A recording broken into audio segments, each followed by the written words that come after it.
Avval xabar qilganimizdek, viloyatimizda Yangi O'zbekiston yoshlari birlashaylik shiori ostida yoshlar festivali davom etmoqda.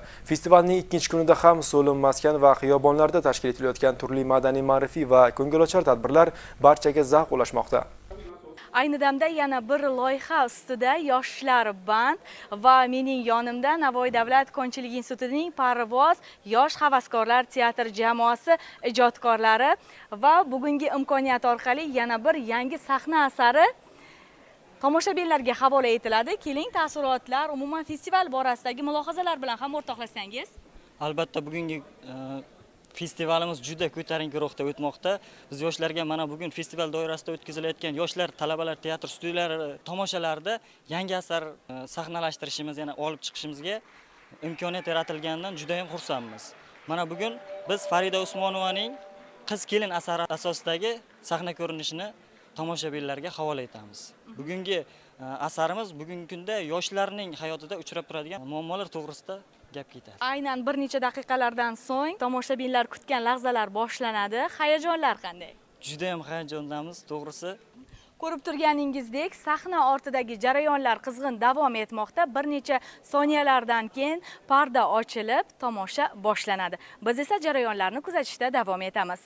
Sahnaga chiqish oldidan yoshlarda his-hayajon bor, biroq tomoshabin olqishi, asar ruhiyatini o'zida his etish orqali uning mahorati yanada teranroq namoyon bo'ladi. Dastlab Navoiy davlat konchilik instituti talabalaridan iborat teatr jamoasi sahnalashtirilgan chiqishlarni namoyish etishdi. Sevgi iztirobi, boylik, giyohvandlikka ruju qo'yish, bularning barchasi asarning g'oyaviy mazmuniga singdirilgan.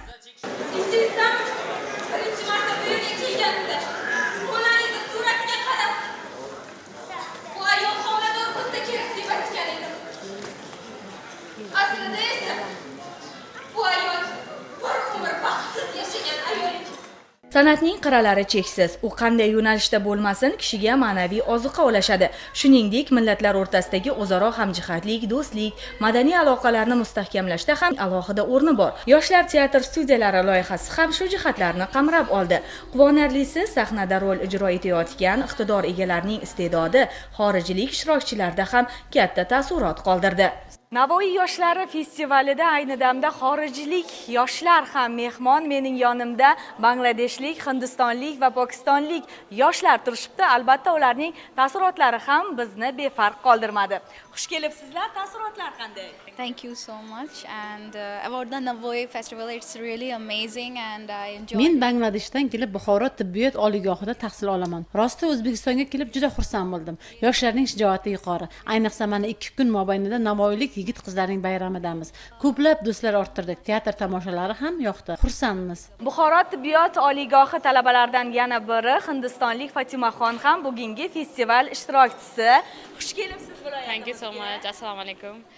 Men Hindistondan kelib Buxoroda o'qiyapman. Tibbiyot borasida bizda ham yetarlicha tajriba bor. Maqsadim bu yerda ham ilm o'rganib, xalqqa xizmat qilish. Meni hayratga solgan sizning davlatingizda yoshlarga juda katta e'tibor, qo'llab-quvvatlashni ko'rdim.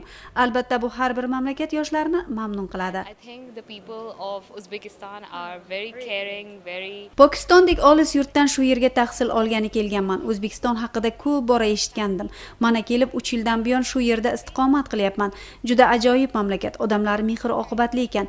Azaldan bizning davlat bilan sizning yurtingiz bir-birini qo'llab-quvvatlaydigan xalqdir.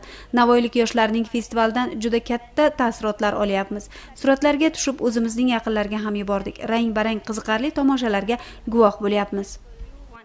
Navoiy yoshlar festivaliga marhabo. Navoiy davlat pedagogika instituti talabalari tomonidan tayyorlangan sahna ko'rinishi ham asr vabosi sanalgan giyohvandlik illati va uning domiga tushib qolganlarning achchiq qismatini o'zida jamladi.